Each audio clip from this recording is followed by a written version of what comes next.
Hello guys, welcome back. So the sim is done. It took less than a minute to do this resolution. It's still a low res version, of course, but I'm going to play blast this and let's see what we have. Now this is not, again, the setup is pretty much the same as the original one. It's just a little bit more tweaks on the noise values and things like that, but the overall result is the same. And this is happening because of the force sucking in the smoke, and that's the physics of the smoke. Basically, it causes it to rise and billow in there, and we just have to keep tweaking the value to get it to be stable at this level.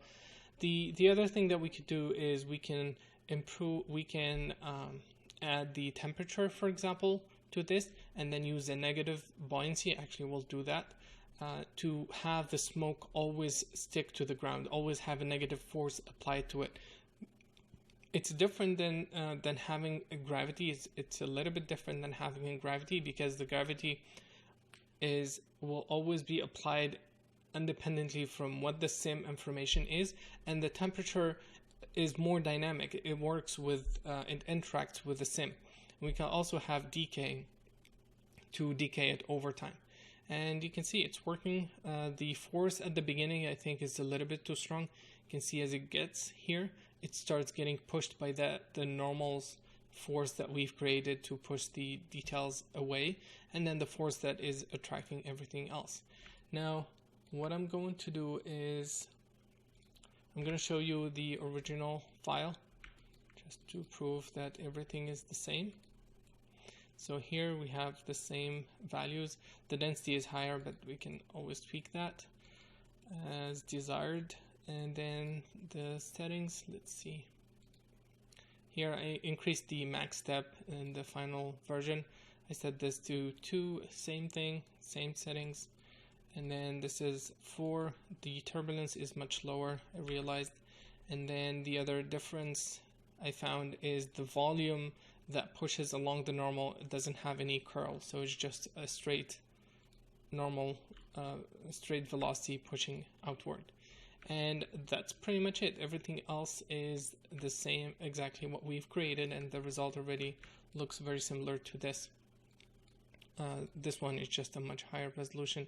And what I'd like to do now is I want to show you guys this simming at a higher resolution. So how much are we? Let's set this to 0.5, and I want to show you guys this interactively simming. And I wanted to talk, while this is happening, I wanted to talk about the iteration number. And there is no real shortcut to this. Most of the time you spend a lot of time tweaking on the lower resolution and getting everything to work. And by everything to work, I mean you have perfect sourcing, you have perfect velocity being injected, you have a stable sim, and you have all the nice behaviors. And then you start increasing the resolution. As you do that, you will start seeing new details. For example, if we had a super fine turbulence in this sim, we will not be able to see it if we don't have enough voxels to capture those details. And you only see that sim when you go to the high res. So it is very normal to work a lot on a lower resolution, and then when you do a high res, you start tweaking, you start iterating at over different new things that you see in the sim. And it's totally normal to spend a week just working on this effect, not changing the setup. The actual setup time in Houdini is never the problem. It's not the problem at all. It's always the tweak that takes a lot of time. And I see a lot of people, talk about how can I create nodes with shortcuts and stuff like that. The node creation and all the wiring and stuff, it doesn't change that much. It's not what takes time. It's not where you're going to be spending time. You're going to be spending time preparing the geometry, setting up everything, and then getting everything to work. Basically, once you have that, you're going to start tweaking. And right now what you're seeing is you're seeing me working, and I have a lot of experience with this. So I know, for example, how to directly solve this effect. If a client came to me with this reference, said, hey, how can I do this? Can you create something like this? I would have the solution right away ready for him. And there is no shortcut to that other than having a lot of experience and understanding how DOPs work and getting familiarized with it, so that when you have a new problem in front of you to solve, you have the solution right away. You can say, okay, I know how I can do this, I know how to control the volume this way, and I can easily get this done. And there is no shortcut to this. Well, you're getting a lot of shortcuts and time saving by with this workshop, because I'm sharing a lot of tips and tricks, and hopefully those will help you build the foundation to improve your overall skills and knowledge with pyros. But it's always required to do a lot of iteration, a lot of R&D. There's a lot of effects for me at this point that I still have to sit down and do a lot of R&D for them. I don't know how to get this explosion shape. So I would try different emission type. I would try different ways to inject velocity. I would try different solver attributes. I would try a lot of combinations to get those to meet the visual requirement for the things I'm working on.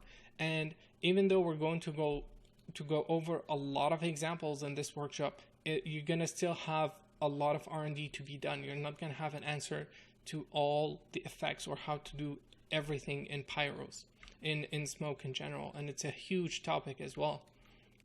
So this is the result, and I see I was running the sim real time while talking, and it says still it's a mid-res sim now. And when I say mid-res, anything below 200, when I see anything that is below 200 in one of these axes, we're still in the low res. Between 2 and 400 in any of this axis is a mid-res. From 400 up to 1200 is high-res sim. 600 is like a reasonable high-res sim. And let me play blast what we have now.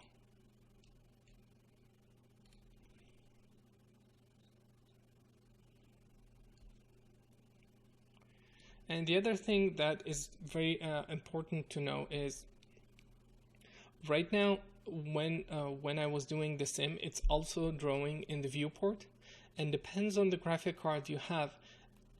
Transferring the data from DOPS into the OpenGL, and for the OpenGL to draw it, takes time, and depends on how big the volume is. That time can go from anywhere from 0.01 milliseconds to 10 seconds or 15 seconds. So if you're doing interactive caching, it's very important to account for the viewport overhead when you do so, because there is an extra overhead when you do this every frame. And if I actually change, let me clear this out. If I change this guy and then hit and then view this and hit play, it's not gonna do anything. But if I change this and not display and move the object out of frame and then hit play, it's gonna start computing, but we're not paying for the overhead of the viewport now because it's out of frame. And so that's something very important to know as well. If your sim time is really slow, it could be because you don't have a decent graphic card, and displaying this takes a lot of time. So this is a mid-res sim that we just cached, and you can see we have a lot of cool details. That multi-grid stuff that we did is helping a lot with this fast-moving smoke. You can see it here. There's a lot of sudden changes happening. There is volume loss, obviously, because the smoke is being affected quickly and changing quickly, and there is a clipping also, so that's a tricky part. But we can still improve this. We can add more resolution, of course, and we can add another sub-step to improve the accuracy of all of this. And let me do one more thing. Let me go to this frame, and I want to increase the density so you guys can see the volume in more details. And let me talk about something else. Now you can see as we get close to the volume, we're seeing stepping, and that's basically the voxels limit. Those are the boundaries we're reaching, and we have to stay in range for us not to hit this. Now in this section there is a volume override, and you can choose to display the volume at a higher quality. Okay, and the default resolution that we display the volume at is driven from the viewport. So if you hit D and go under texture, there's this limit resolution set to 256. I highly recommend keeping it at this resolution. If your graphic card is really low, you can keep this at 128, and that will ensure that you don't display anything higher than that by default. But this override here overrides that setting that we have. The other thing that we need to know about is volume quality display. Now you can set this to very low, and it will basically affect the quality of the volume display. And it depends as well on how much density you have. Generally I leave it to low for fast interactivity. And then the other thing that could cause some issues in general is these two guys, not the HDR texture, this section here. See, it says HDR texture 16 bits. Sometimes you have a volume that has a higher precision than 16-bit, and you need to change this to full HDR to fully display the volume in the viewport. So those are the two settings.